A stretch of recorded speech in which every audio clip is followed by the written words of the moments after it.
آقا فرماتے ہیں پڑوسیوں کا حق ہے، بیمار پڑے تو ان کی عیادت کرو۔ اچھا ایک چیز اور آپ کو بتائیں، عیادت کے لیے جاؤ تو پلتی مار کر وہاں جم کے بیٹھ نہ جاؤ۔ عیادت کی سنت یہ ہے، پہلی بات تو عیادت کی بات آئی تو مجھے بڑی پیاری بات یاد آئی۔ اللہ کے رسول علیہ السلام کے فرمان کا مفہوم ہے، جب تم کسی مومن کی عیادت کے لیے، عیادت کہتے ہیں بیمار کو دیکھنے جانا، اس کو عیادت کہتے ہیں۔ ورنہ میرے یہ چھوٹے بچے جو بیٹھے ہیں وہ سوچیں گے کہ یہ عیادت کون سی چڑیا نہیں آئی ہے، یہ کوئی چڑیا نہیں ہے، یہ عیادت کہتے ہیں بیمار کو دیکھنے جانا، اس کو کہتے ہیں عیادت۔ ٹھیک ہے، عیادت کے لیے آپ گئے تو وہاں حضور فرماتے ہیں جا رہے ہیں تو اللہ کی رحمت میں بھیگ رہے ہیں، اور بیمار کے پاس بیٹھے تو اللہ کی رحمت میں گوتے لگا رہے ہیں اور رحمتوں کے پھل چن رہے ہیں۔ سرکار فرماتے ہیں جو عیادت کے لیے، بیمار کی عیادت کے لیے نکلا، ہر قدم پر اس کو 1 سال کی نیکیوں کا ثواب دیا جاتا ہے، اور ہر قدم پر 1 سال کے گناہ اس کے معاف کیے جاتے ہیں، اور وہ جو دعا کرتا اللہ اس کی دعا کو قبول کیا جاتا، اللہ اس کی دعا کو قبول فرماتا ہے۔ یہ عیادت کا اجر ہے، ثواب ہے۔ ایک ایک نیکی کو ترسیں گے قیامت کے دن، یہاں نیکیاں ہول سیل میں مل رہی ہے، کوئی لینے کے لیے تیار نہیں۔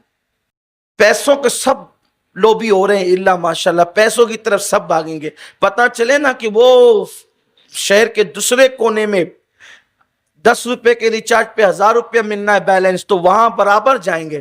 لیکن یہ نیکیاں مل رہی ہے تو نیکیوں کی اہمیت نہیں ہے۔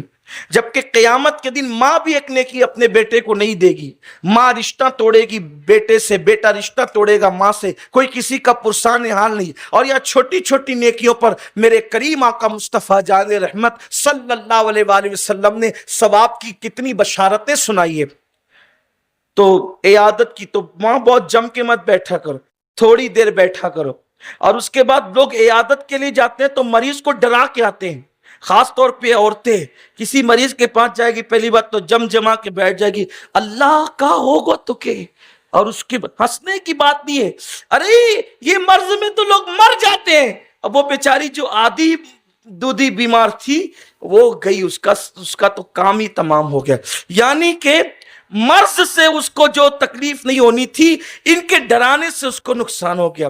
کوئی خاتون ہے، اس کے بچے کی ولادت کا وقت قریب ہے، وہاں جا کر کے بیٹھیں گے، بولیں گے ارے وہ فلانی کی بہو ڈیلیوری میں انتقال کر گئی، وہ فلانی کی بیٹی انتقال کر گئی۔ اب یہ بیچاری اس منزل سے گزرنے والی ہے، اس کو ڈرا ڈرا کر کے اس منزل، یعنی کہ یہ آئی دیکھنے کے لیے نہیں ہے، تسلی دینے کے لیے نہیں ہے، بلکہ اس کے اندر دہشت پیدا کرنے کے لیے آئی ہے۔ یہ جائز نہیں ہے، بلکہ عیادت کا طریقہ یہ ہے کہ کوئی کتنا سیریس ہو، کتنا بھی بیمار ہو، اللہ کے رسول فرماتے اس کے پاس جاؤ، اس کی پیشانی پہ ہاتھ رکھ کے کہو انشاءاللہ تم اچھے ہو جاؤ گے۔ یہ کوئی بڑا مرض نہیں ہے، کوئی تکلیف کی بات نہیں ہے، یہ تم اچھے ہو جاؤ گے، تمہاری بیماری دور ہو جائے گی، اللہ تمہیں جلدی سے شفا دے گا۔ حضور فرماتے ہیں کہ کم سے کم اس بیمار کا دل تو بڑا ہو جائے گا، اور تمہاری حوصلہ افزائی سے اس کو خوشی تو ہو جائے گی۔ البتہ یہ تمہارے تسلی آمیز جملے اس کی تقدیر کو ٹال نہیں سکتے، مگر کم از کم جو ہے اتنی دیر کے لیے اس کو خوشی تو مل جائے گی۔ اس لیے یاد رکھو، بیمار کے پاس جاؤ تو اس کو تسلی دے کے آؤ، اس کو ڈرا کے مت آؤ، اس کو پریشان کر کے مت آؤ، بلکہ اس کو تسلیاں دے کر کے آؤ، اس کو ہمت دے کر آؤ، حوصلہ دے کر آؤ۔ پھر اس سے پوچھو اگر آپ کو کچھ یاد آتا ہو، یعنی کوئی کھانے کی خواہش ہو تو بتاؤ، تاکہ ہم تمہارے لیے کچھ کھلانے کا انتظام کریں۔ اور ڈاکٹر نے اس کو اگر وہ چیز پرہیز کے طور پہ نہ بتائی ہو تو اس کو کھلایا جائے بیٹھ کر کے، اس میں بڑا ثواب ہے، مغفرت کی بشارت ہے۔ اور جلدی سے اٹھ کے نکل جاؤ، اس لیے کہ جتنی دیر تک تم بات کر کے بیٹھو گے کہیں ایسا نہ ہو کہ وہ اس کو لیٹنے کی حاجت ہوگی، سونے کی حاجت ہوگی، بیمار ہے بیٹھ نہیں سکے گا تو آپ کے لیے تکلف کرے گا۔ اس لیے جلدی سے، ہاں اگرچہ بیمار آپ سے پیار کرتا ہے، وہ بولے نہیں نہیں تھوڑی دیر اور بیٹھو تو پھر بات الگ ہے، لیکن وہاں سے جلدی سے نکل جایا کرو بیمار کے لیے۔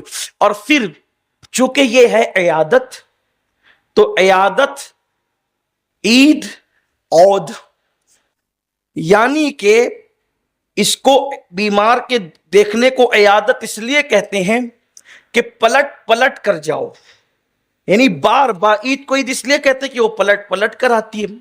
عود کرنا اس لیے کہتے ہیں کہ وہ پلٹ کر گیا، بخار عود کر آیا تو یعنی کہ پلٹ کر آیا۔ تو اسی طرح سے عیادت ہے، یعنی بار بار جاؤ رشتے داروں کو پڑوسیوں کو دیکھنے کے لیے, اگر وہ تنگ نہ آتی ہوں آپ سے تو.